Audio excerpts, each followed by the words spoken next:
please join in the singing of our national anthem. Representing the three-time Stanley Cup champion New Jersey Devils, Arlette.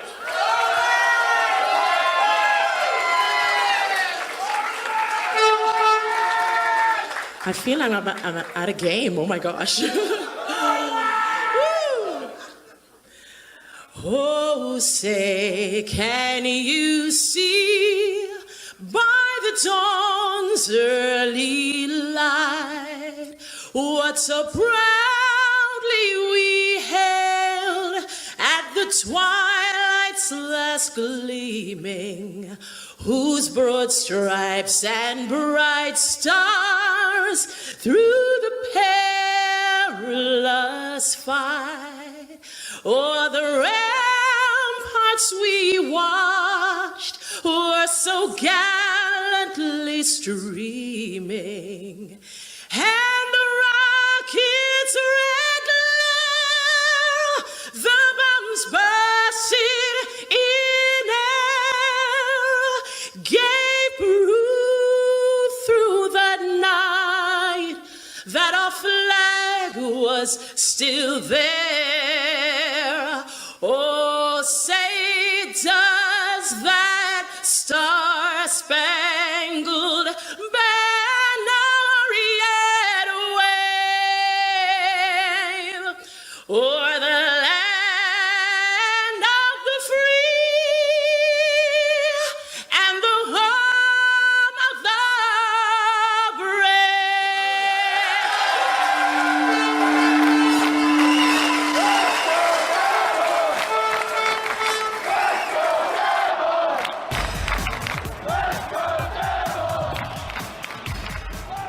Oh, man.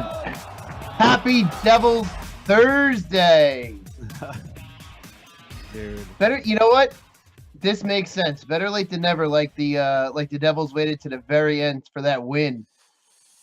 Indeed. That was a nail biter for a while. It was looking a little sketchy. That second period was not looking too good, but they came through. No, it was not. With a goal, and then our boy Heischer getting it done. Oh, man. Beautiful little That's tip. so good. That is Beautiful. that, and that just Just the barely tip. squeaks in. And I'll admit this, even though it's the Flyers, goalie to goalie, I feel for him. Because he did all he can, and his name is escaping me right now, and I'm looking real quick at my Lion. alerts. Yeah, Lion. Man, his first NHL start, just like Pete Appleby had, or not Pete Appleby. Ken Appleby. That's a friend of ours in 208. No, Ken Appleby. Yeah, man, just got his first start. And at the death of the game like that, to have that squeak through your 5-hole, that just doesn't diminish the thrill of the win, but man, goalie to goalie, that hurts. He tapped his chest after that one and he said, "My bad." He did. Like he knew he screwed up, but I mean, at the same time, what the goal that they scored to go up 3-2 was a lucky as hell bounce, came off the pipe, hit off Kincaid, bounced off of him again, and found its way in. So we were kind of due one of those goals. We were, and Kincaid had a big save in that third too. So. Oh, huge save. And I mean, like that third period was just, you could see they got their wheels under them again, and Philadelphia got tired. I have to talk about this, dude. This is driving me absolutely crazy, and I have it sitting on my phone right now. I'm like watching it over and over and over again. The hit is this Gudis hit on Palmieri. That scumbag. And I'm reading these comments from like fans, and I just texted you like 2 seconds ago, like how I can't stand just the ignorance of certain fans and certain fan bases. Dude, if you watch it, I just watched it again. People are like, "Oh, he's avoiding a knee-to-knee with Simmons. He's not. Player. Dude, some dude was like, he didn't even make contact with his head. I'm like, what are you watching? And some other guy's like, oh, he was pulling his stick back and like dropping his hands so he wouldn't hit him in the head. He fully extended his hands out. And I'm not being biased. This isn't being biased. This is just straight up, dude launched from 2.5 Oh, feet out. God. If he was avoiding Simmons and was avoiding a hit, he had enough time and space to either cut left or cut right. Give me Yeah, no. He cut right. I'm watching it too over and over again. Thanks. Now you got me watching it. He cut right into him. Talk about embodying that stupid Eagles fly saying. Sorry, that probably just pissed people off. Whatever. Who cares? Yeah, I know. And that's what I'm waiting to see some Flyer fan just reply with "Fly Eagles fly." Yeah, you know what? It's I an hope they absolute. choke too. But I mean, to be honest with you, it's just like plays like that though, and the player safety. George Peros, I hope he takes a good hard look at it, considers that the fact that this dude has had, already served a 10-game suspension this year, and throw the freaking book at him. This is a repeat Yeah. offender with a dirty play, and I don't. I'm trying so hard not to curse. I don't care what you say about him trying to avoid a hit. All right, anybody that plays hockey, you watch that play, and even though it's fast, it's bang bang, and he's deep in the zone, dude, you do not leave your feet like that. You do not leave your feet. You spin off, even if you hit, even if you collided with your player. If you pivot your hips and you swing out, you're gonna spin off of them, and you're gonna avoid contact. You don't jump 3 feet, like almost damn near 3 feet away from the dude, and then extend your hands into somebody's head. He bounced Kyle Palmieri's head off of the ice. Yeah, and these guys are pros. I'm watching over and over again. Wayne Simmons is skating away from this play. So Wayne Simmons, Exactly. I don't even think, and this is from this. I would love to see the opposite angle.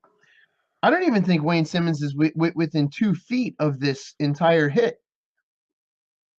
Dude, And I'm trying to watch his legs to see if maybe he kind of comes down and like explodes up. I just can't tell, but you just don't like. I mean, if it was anybody else on the team, that dirty, scummy team, if it was anybody else on that team, I'd be like, all right, I give him the benefit of the doubt. But you get a dude like Gudis, like he is that typical Flyer. Oh, they play rough and tough and around the. No, dude, it's dirty hockey. That's the stuff that you can seriously injure somebody with. And you know what? Like, we won tonight, and that's great. But stuff like that, and Brad Marchand, like the other game against Marcus Johansson, like stuff like Should that. not have. The NHL should have. No, the NHL should have stepped up and kicked him out of the All-Star game for being suspended. His 5 games should have included, you know what, 4 regular season, and you know what, you were a scumbag All-Star game. Sorry, but $sign, they're gonna let him play. And the dude's out there yucking it up at the All-Star game. And I think wasn't it you and I were talking about, like, we hope that Boyle pulled him aside and said something. Or you would hope, you would hope to be like, dude, like, what the hell are you thinking out there? Like, but throwing your wing out there like that. Yeah, but not just that. Like, where were the Bruins as an organization to step up and say, "Hey, you're staying home. We're going to send so and so." Where's the organization there? Where are the Bruins? They don't care. They don't care. That's one of their top players. You know what I mean? Like, you know what? Then they're just as guilty as the league is and himself for going.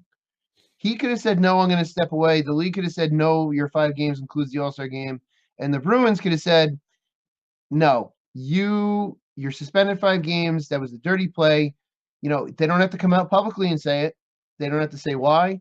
They can just say, due to this and that, he's not going. We're sending so-and-so instead. Yeah. Simple as that. You know what? It's just another one of those things. And I mean, I hate to like kind of go off on a tangent about all this kind of crap, but that's the stuff that drives me crazy. Like, you watch a game and all they do is preach about player safety, player safety, player safety. Some dude blatantly throws an elbow into the side of somebody's head, and they gave him 5 games, like a 5-game suspension. The Devils play the Bruins, and I think they play him within that time of the suspension. So, like, they play him soon. I think they play him within a week. And you got to think. I'm looking now. You got to think someone If I was Miles Wood, I'm jumping on the ice. I'm grabbing him by the collar. I'll take the 5 minutes right off the bat, right off the top of the game, Yeah. and just No, totally. send him a message. Like, let him know you can't try to take advantage of of one of my teammates and throw a dirty elbow like that at the end of the game and get away like nothing happened. Yeah, and then go, go celebrate the All-Star game like a professional. Like, nah, that's just not cool. Yeah. But speaking of Brian Boyle, I don't know if you noticed this. He looked like an absolute physical giant on the ice tonight. There was something about him tonight. He just looked like he was bigger than everyone else by at Like a man least a reborn. foot. He had There was just something about him that he looked physically bigger than everyone on the ice tonight. he had a really solid game, especially in the second period when the entire team was just taking a collective dump. Yeah, He was one of the totally. ones that kind of like pulled them out of it, and his play going into the third period really started to pull them out of it. And then the same thing with Pavel Zacha had a super strong game tonight. And good for He him. had that assist on the tying goal, which on that tying goal, I'm watching that puck scrum in the corner, and I'm sitting there wondering, like, why aren't they blowing us dead? Why aren't they blowing us dead? The puck's not moving. The puck's not moving.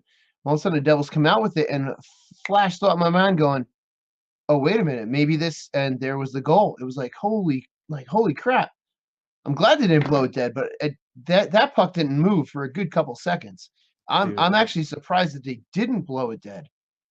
And and the heads up play by Damon Severson coming up from pinching in the play or getting into the play and putting himself in the right Yeah, position to score that goal, and a beautiful shot by him just to in tie that between game three up. players, he Yeah. he snuck in between three players, and that the pass just Zaka's pass just barely avoided that one defender's stick, and there's Severson right there, and then it goes blocker side on Lyon, and it's like holy crap, that's exactly what we needed. hmm And you can see And there then was like there's a tying goal. that second period once again, which has been the Achilles heel this year. They had a second period where they had this huge dip in play where the Flyers were just all over them at one point, and like they couldn't get out of their zone. It felt like It looked like a Flyers power play. forever. Yeah, that's what it felt like. And there was points where you could hear the crowd was getting pissed off and booing and Yeah, getting restless, and I don't blame them. It was just I this game is so weird because in the beginning of the game the Devils like take control. They feel like they're controlling the game. They take two bad penalties, go on a 5-on-3. Flyers score a relatively easy goal in that 5-on-3. Like Claude Giroux had essentially a wide open net to shoot at, yeah. and it was like you kind of got the feeling like, all right, whatever, let's see how this kind of balances itself out, and then Stafford scores that goal. Then we go on to PK, which has normally been strong recently, and they let up a second goal, which was another just a terrible bounce that just like went right to Wayne Simmons, basically, who just slapped it in right on the doorstep. But it was just one of those games that you didn't know what was going to happen. 2-2 after one, and then the second period they had points that they were just straight garbage. Couldn't get out of their own way, and they couldn't pass to anybody except for the other team. Yeah, there was definitely one sequence where the Flyers had it in our zone for what seemed like in the entire length of a power play. And I know Kincaid made at least 4 or 5 saves within that time period. And the Devils at one point, they try to backhand it out of the zone. And if there's something that the entire coaching staff I work with has told our defensemen or our forwards, don't backhand out of the zone. And they backhand rimmed it around the boards, and the Flyers defensemen, there were no supporting Devils there, just kind of took it and put another shot on net. But it would just look like a solid power play time for the Flyers when it was 5-on-5. And that was one of those times where the fans were starting to get on them. And I think it was Hall that finally got it out of the zone. And it felt like every time they got it out of the zone, it was like they would get it out, they get it past the blue line, and then boom, Philadelphia was right back in the zone. Yeah. And If there isn't a worse period to do that in the second period with the long change, that's just awful timing to just take a dump like that. Yeah, exactly. And I mean, you know what, in the grand scheme, they came out on top, and it was like, the Flyers went into this huge defensive. It was crazy. I was listening to the radio because I was watching the game, and as I've said before, like I'll either start watching it and then start listening to it, but or whatever. I was downstairs doing some work in my house, and I had the game on the radio, and I'm listening to the game, and Matt Laughlin said something really funny. He goes, "Well, 8 minutes have gone by, and there's been one shot and a goal in the third period, and thankfully it's the Devils that took that shot."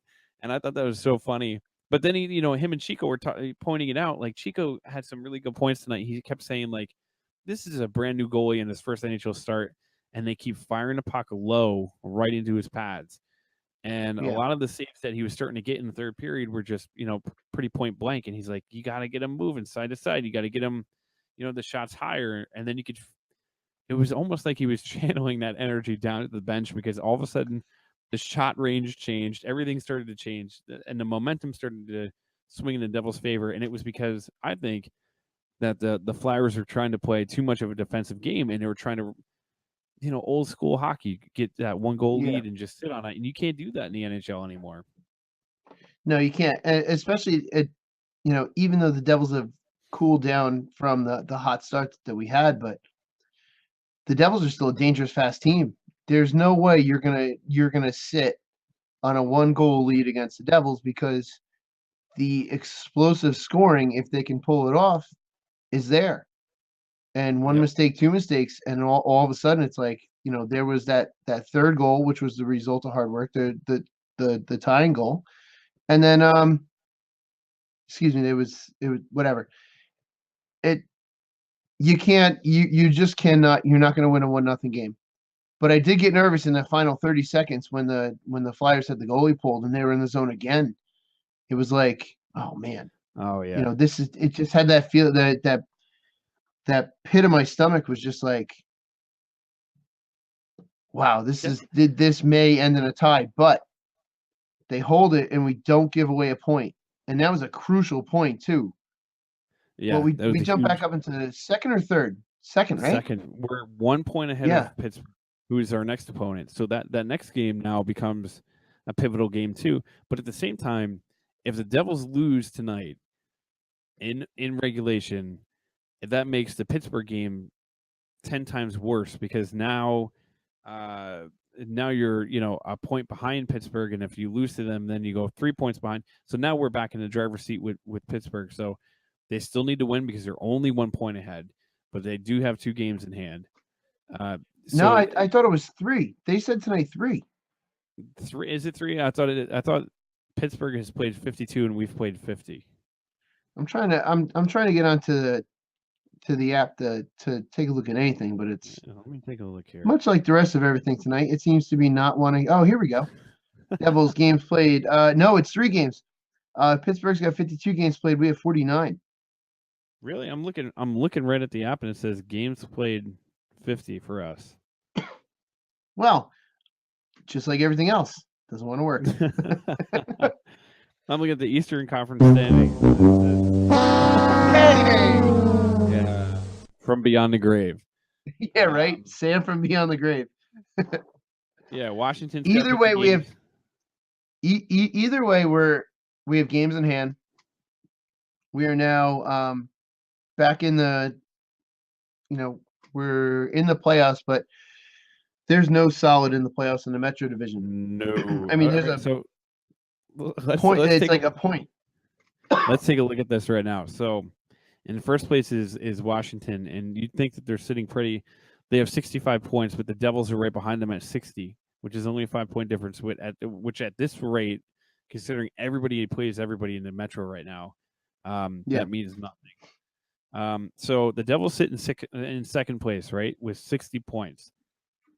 The Islanders sit in 8th place, which is last place in the division, and they have 55 points.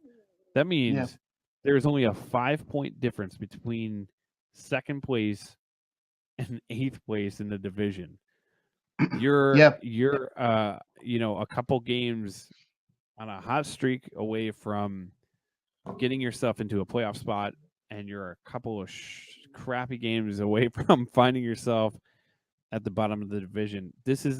I can't remember the last time that I've seen a division this tight. Like it's pretty wild. I mean, it's fun and then not fun at all because like I said, you could go from being in it to out of it like that. So Yeah, and that's definitely like you said, you can rise real quick or you can fall real quick. Unfortunately, if the Devils go through another month like January, they could be right there with the Islanders, which I hope is not the case. We've come 2 games from the All-Star break and we've got 2 wins. If we can get, a win this this Saturday against Pittsburgh, that'll be huge. Then we're really up there, but still it's going to take consistent winning. They have to that's win what it is. consistently. And they're not going to win out. They're not going to win out. That's impossible. No. However, they have to no more, if they can go back to 3 wins, 1 loss, 3 wins, 1 loss, that should get them over the line. But they can't go, 3 and whatever like they did in January. That was just terrible. Oh yeah, and I mean they need they have 2 in a row right now. They need to string together, a couple more to get to start to get that cushion back. And like you said, it's such a fine line right now, and because the schedule's so backloaded with this divisional play, which to me, like I was thinking about it today, and I was I don't know, like I like when there's a lot of divisional play like the last month and a half, right? That's where it like starts to you're down to crunch time and like things really start to matter. And like if you're a point or point away or a point out or whatever, those are the games that like are that much more intense. But to have like from January on be so backloaded with divisional opponents, I think it's stupid.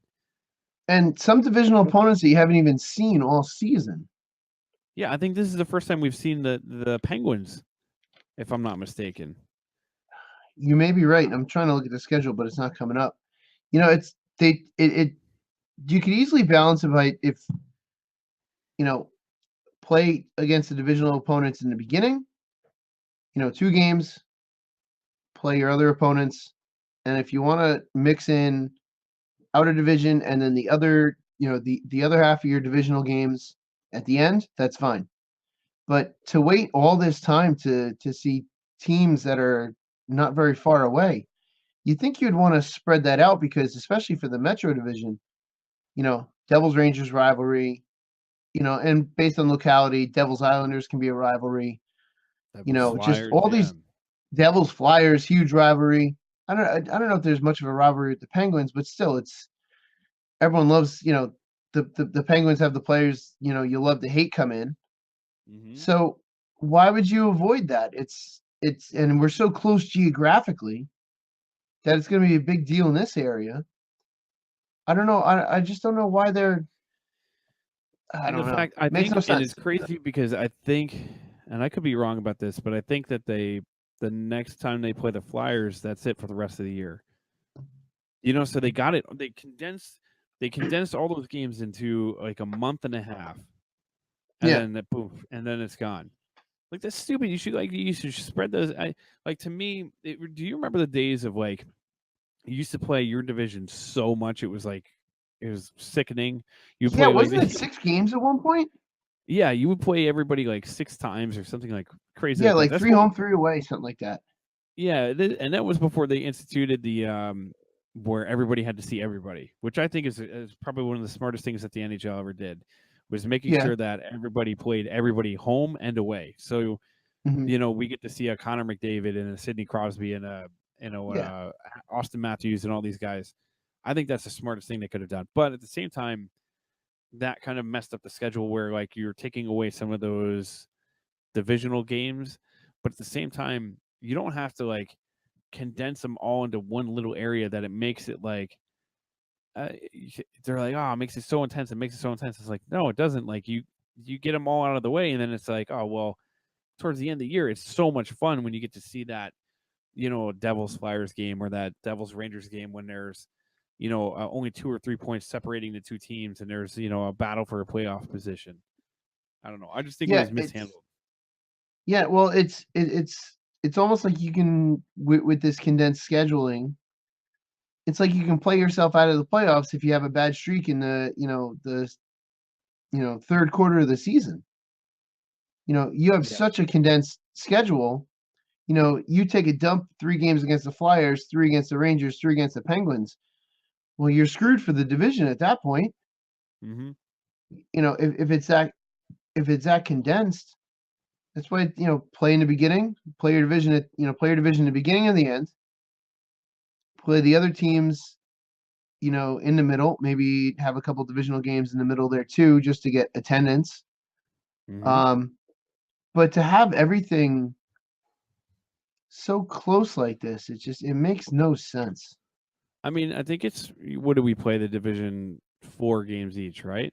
And now we I believe have so. Yeah. and the divisions are bigger now. So you have the Capitals in our division in the Metro. You have Yeah. the Hurricanes and the Blow Jackets in the division too. So you have I to play still don't consider them part of our division. Like I don't think of I them don't as our consider them division. part of the East. But I mean,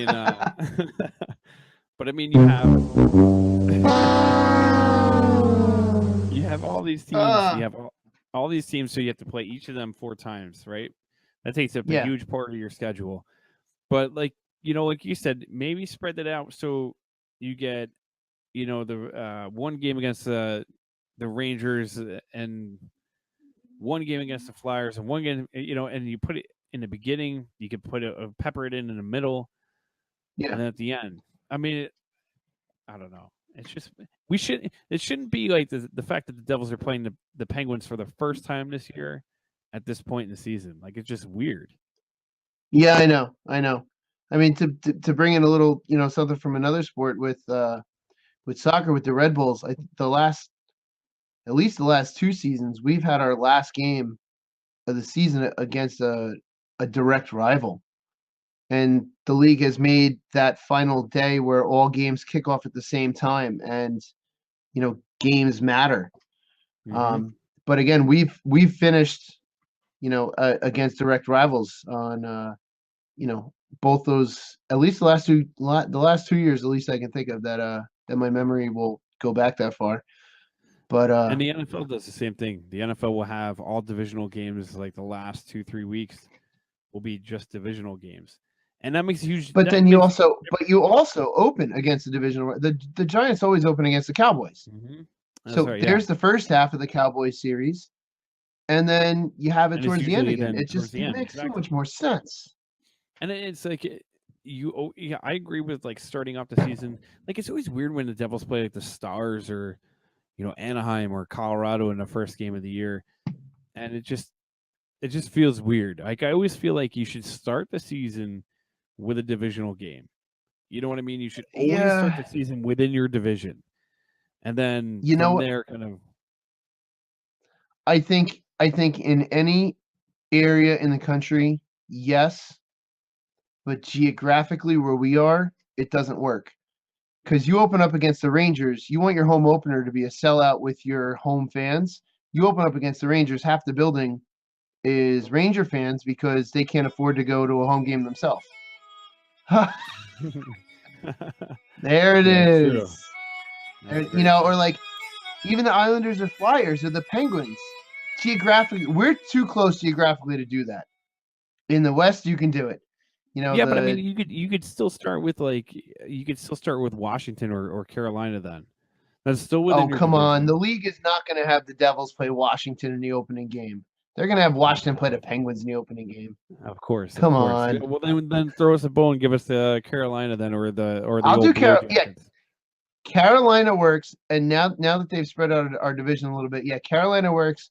The Blue Jackets work, but the direct rivals geographically in our area makes it so hard to do that because it's not our fault that their teams price them out of their buildings or don't have a building.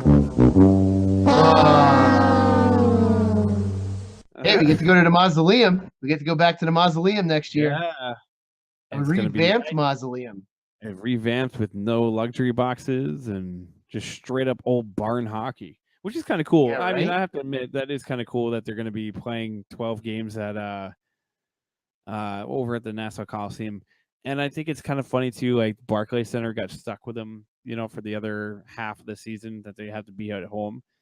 And I know the Islanders and their fans and everybody involved like hates the Barclays Center and hates the situation. It's just, it's so weird. Like the whole situation is so weird. It's like, you can't have the Coliseum anymore. You're gone. And then they're like, all right, fine. I guess we'll go to Brooklyn. Brooklyn's like, oh crap. Like, all right, come on. Like, bring your bags. Yeah. And they're like, how long are you guys staying? They're like, you're staying that long? Oh, Jesus. Like a bad roommate. Like, oh, they ate all the ramen and someone crapped on the floor. And then they're like, all right, you can go back. Although, you know what? I'm so happy the Islanders got Belmont. I think that's so happy. Pretty sweet. But you know Why what? are you It screws NYCFC. Oh yeah. It just screws them, and I that makes me so happy. So good for the Islanders. You screwed City, and I'm gonna stop there before I get in trouble with language. Yeah, dude. I don't know. I think it's gonna be good. They're gonna get a new arena. They're gonna stick around. Keeps the rivalry fun. It does, yeah. That weird yes chant that they Ooh. have. I will say that Sam from Beyond the Grave just sent a message saying we should play one game at the Izod Center. I would lose my mind if we did that. Do they even have the ability to make ice there anymore? Sure, why not? They're trying to build a mall there for like the last 30 years. You know what? I would love to just get a GoPro and just get on a bicycle and just go inside there and just like ride around and hear the whispers and the ghosts of that building. You know what I mean? Like it is probably so wild to be like inside. All the memories that I have of that place and like the battle wounds and the crazy game, the going to see the Cup finals in 2003 and just so many crazy things that happened in that building and like so many games that I've seen throughout my lifetime. Every time I drive by it has no connection anymore. It has I have no physical connection to that place anymore. Like it's just this weird one game at Izod, wearing red and green jerseys, parking on the Giant Stadium side of the tunnel. Hell yeah. Sam wants a steak sandwich there. That means our friend Wolverine. That means our friend Wolverine's gonna have to have a premio sausage while we're there because that goes back to the old 218 days. I would probably have at least a lot of beers if we went back to the Izod Center in the parking lot. Then I'd have to go throw it way back, grab a couple cases of Labatt Blue, and which I just saw Labatt Blue had an ad. They're doing Team USA cans, I think for the Olympics. That somebody in Canada is crying because of that. I'm pretty sure it's Labatt Blue. I'm gonna look this up really quickly before we go off air because if you look real close, it's gonna be like a middle finger somewhere or some kind of hidden message about like F the United States. It's very surprising. Right, let's see if I can find this. There it is. Yeah, Labatt Blue USA. Hey, that was my first love. The first beer that I actually loved was Labatt Blue. Oh man, now I have to drink Labatt Blue for the next couple weeks. Yep. Which we should do. Oh, I hear the music. Q&A. Ching, ching, ching, ching, ching, ching. Yeah, right. Speaking of this, we should talk the Olympic team at some point because we start next week. Olympics are next week. We had a shortened version of tonight's show. There's a lot of other things that we should touch on. The fact that Boyle went to the All-Star game, we didn't really get a chance to talk about that. Yeah. There's a lot of things. I think we are going to be off. Well, yeah. Right now we're possibly not going to have a show next week, but maybe we can figure something out, which would be nice. But hey, if we can't, we'll definitely be back the following Thursday. And then we'll have a ton of stuff to talk about, Olympics including. Yeah. Hey, Brian Gianta, the captain. Oh man. Hey, you know what? It's anybody's medal at this point. It is, and I gotta say this: congratulations to the Riveters, who are now 11-0. Sweet. Which is pretty I would sweet, love man. to make it to a game. Hell yeah! I would me too. love to make it to a game. So a friend of mine's a big supporter of the Riveters. So, all right. So next show to be determined. Hopefully next week we'll try to figure it out. The Yep. Devils beat the Flyers tonight.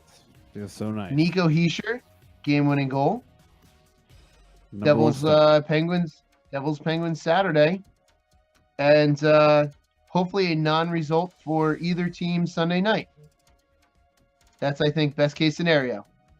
Yeah, I So, agree. And let's Well- go Patriots because I hate the Eagles. I'm not going to go that far. I'm just going for cheap beer. I'm just going for cheap beer, and I'm not wearing even watching. I'm going to wear my other football jersey, the other, the World Football jersey. So, Yep. all right, Beer Baron, we made it work. Where there's a will, there's a way, my man. This was.